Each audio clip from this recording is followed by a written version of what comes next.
शुरू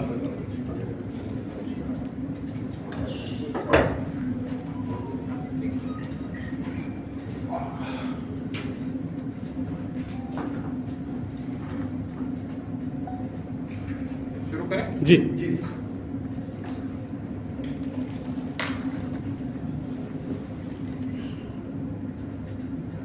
वर्दी CP sir के डायरेक्शन में गैंगस्टर और क्रिमिनल्स के खिलाफ कंटिन्यू एक मुहिम चलाई जा रही है दिल्ली पुलिस के द्वारा।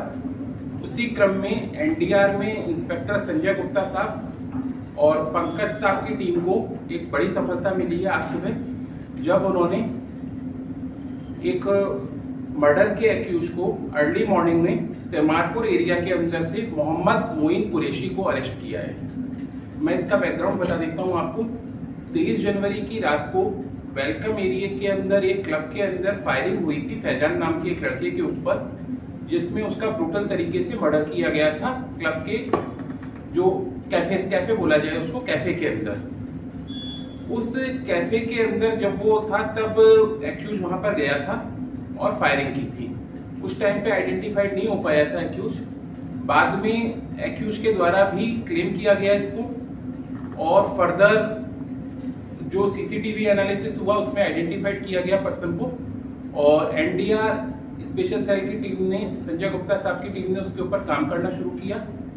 इस एक हफ्ते से ज्यादा की मेहनत के बाद कल शाम के समय टीम के पास एक इंफॉर्मेशन आई कि जो मुख्य अभियुक्त है, जो कि वांटेड है, वो ट्रांस यमुना या सराउंडिंग एरिया में कहीं मूवमेंट कर सकता है किसी कारण से।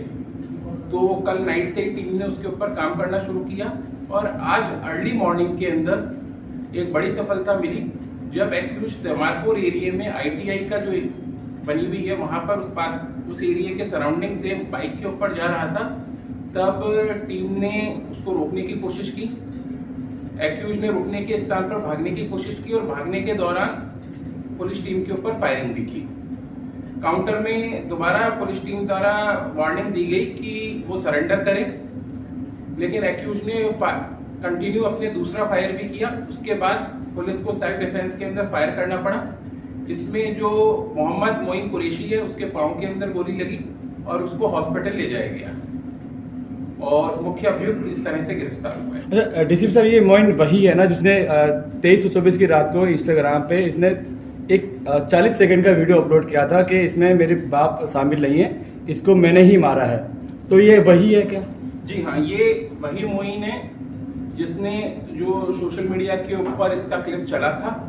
और आप लोगों के माध्यम से मैं ये भी कहना चाहूंगा कि जो क्रिमिनल्स और गैंगस्टर्स ये सोचते हैं कि वो सोशल मीडिया की हेल्प लेके क्राइम को ग्लोरीफाई कर सकते हैं या अपने क्राइम को जस्टिफाई कर सकते हैं, तो उनको उनकी इस मुहिम को सफल नहीं होने दिया जाएगा। दिल्ली पुलिस ने पहले भी ऐसे क्रिमिनल्स और गैंगस्टर के खिलाफ सख्त कार्रवाई की है, और मैं दोबारा कहना चाहूंगा, जो भी गैंगस्टर और क्रिमिनल्स इस तरह से सोशल मीडिया को यूज करेंगे ग्लोरीफाई करने के लिए क्राइम को या जस्टिफाई करने के लिए किसी भी आर्ग्यू से, उनके खिलाफ दिल्ली पुलिस सख्त से सख्त कार्रवाई करेगी। किस तरह की आपसे रंजिश थी जो मर्डर किया गया, और क्या प्रीवियस इन्वॉल्वमेंट है? देखिए, जो प्राइमा फेसिया इंटरोगेशन हो पाई है एक्यूज से, तो उसने एक तो 30,000 रुपए के लेने की बात स्वीकार की है कि 30,000 रुपए का इनका आपस का लेन देन था, जिसके अंदर फैजान 30,000 रुपए मांग रहा था।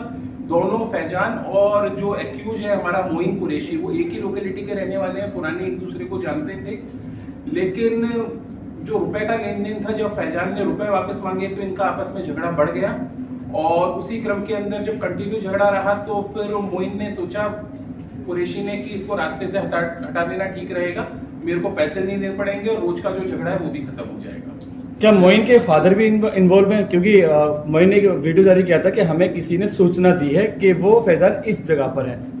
देखिए, अभी उसके अंदर इन्वेस्टिगेशन चल रही है, अभी इस स्टेज पे कहना सही नहीं होगा कि अभी उससे भी इंटरोगेशन, क्योंकि हॉस्पिटल में डिटेल इंटरोगेशन नहीं हो पाई है, तो उसको इंटरोगेशन के बाद ही कहा जा सकता है। बाकी एक पॉइंट मैं और ऐड करना चाहूंगा, इसकी एक प्रीवियस इन्वॉल्वमेंट भी है। जो ये मुख्य अभियुक्त है, ये मोइन कुरैशी, ये 10th तक पढ़ा हुआ है, उसके बाद इसने कुछ दुकानों के ऊपर काम किया, उसके बाद ये क्राइम की दुनिया में आ गया। इसने एमबी थेफ्ट के अंदर काम करना शुरू किया, 2 व्हीलर्स वगैरह चोरी किया करता था। इसी क्रम में 2025 में जामा मस्जिद के एक मुकदमे में ये अरेस्ट भी हुआ था, उसमें जेल गया। जेल से बाहर आने के बाद भी इसने क्रिमिनल एक्टिविटी जारी रखी और पैसे का लेन देन जो प्राइमा फेसिया लग रहा है उसके विवाद के बाद इसने अपने जो जान पहचान वाला फैजान था उसका कैफे के अंदर मर्डर किया। सर ये मर्डर में अकेले इन्वॉल्व था या किसी और की इन्वॉल्वमेंट अब तक इन्वेस्टिगेशन में आई? देखिए अभी जैसा कि मैंने बताया जो अभियुक्त है वो हॉस्पिटल में है, अभी उससे उस तरह से हम इंटरोगेट नहीं कर पाए, तो एक बार उसको हॉस्पिटल से डिस्चार्ज हो जाता है उससे हम डिटेल इंटरोगेट कर देते हैं, तब फिर हम इसके बारे में फर्दर कौन इन्वॉल्व था या क्या कॉन्स्पिरेसी थी वो डिटेल में बता पाएंगे। आपने कहा सर ग्लोरीफाई, आपने एक सवाल सर, आपने कहा सर ग्लोरीफाई नहीं होना चाहिए, राइट, लेकिन ये जब उसने वीडियो बनाया उसके बाद से ही टीम लगी और उसे नैप कर पाई या प्रिवेंटिव एक्शन हो सकता था क्या? देखिए जब भी कोई क्राइम होता है तो चाहे लोकल पुलिस हो, क्राइम हो या स्पेशल सेल हो, हम क्विक रेस्पॉन्स करते हैं, लेकिन जैसा कि आपको भी पता है थोड़ा टाइम लग जाता है पकड़ने के अंदर। तो जैसे ही क्राइम हुआ था लोकल पुलिस क्राइम सेल ने काम शुरू कर दिया था इसके ऊपर। एक्यूज क्योंकि अंडरग्राउंड था उस टाइम पे, अंडरग्राउंड के दौरान ही उसने अपना वीडियो डाला और उसके बाद थोड़ी देर बाद डिलीट कर दिया और दोबारा अंडरग्राउंड हो गया। तो दिल्ली पुलिस की सभी जो भी यूनिट्स और एजेंसी अपने पार्ट के ऊपर काम कर रही थी इसको पकड़ने के लिए। तो उसके लिए दिल्ली पुलिस हमेशा से क्रिमिनल्स और गैंगस्टर, जैसा मैंने बताया, जो भी क्राइम को, किसी भी तरह के क्राइम को ग्लोरीफाई करेंगे या फिर जस्टिफाई करेंगे किसी भी आर्ग्यू के ऊपर, उनके खिलाफ सख्ती से निपटा जाएगा। सर ये जो हथियार जो उसने वारदात में इस्तेमाल किया था या फिर तब इसके साथ जो हथियार पकड़े नहीं, उसका पता था कहाँ से हथियार ला रहा था, किससे ले रहा था? वो अभी इंटरोगेट नहीं हो पाया है एक्यूज, इसलिए अभी कहना मुश्किल है। एक बार वो डिस्चार्ज हो जाएगा हॉस्पिटल से उसके बाद हम इंटरोगेट करके ही बता वैसे सकते कुल कितना हथियार पड़ा हुआ? हैं। ये एक हथियार है जो उसने फायरिंग में किया था, सिंगल। सर सोशल प्लेटफॉर्म का एक गलत इस्तेमाल नहीं कर रहे हैं, नए जो जुवेनाइल्स तरीके के जो बच्चे हैं उनको भी लेकर के इस तरह से इन्फ्लुएंस कर रहे हैं, सोशल मीडिया का इस्तेमाल कर रहे हैं, तो इससे एक नया क्राइम भी पनपता है कि सब सोशल मीडिया पे। उस पर दिल्ली पुलिस वैसे भी काम कर रही है। जो इस टाइप की एक्टिविटी होती है, जो सोशल मीडिया के ऊपर हथियारों की फोटो डालते हैं या क्राइम के लिए मोटिवेट करते हैं, उनको हम बैन भी करवाते हैं सोशल मीडिया प्लेटफॉर्म को, और जहां एक्यूज आइडेंटिफाइड होते हैं उसके खिलाफ एक्शन भी लिया जा रहा है। ये कंटिन्यू अभियान चल रहा है सोशल मीडिया पर भी। Thank you.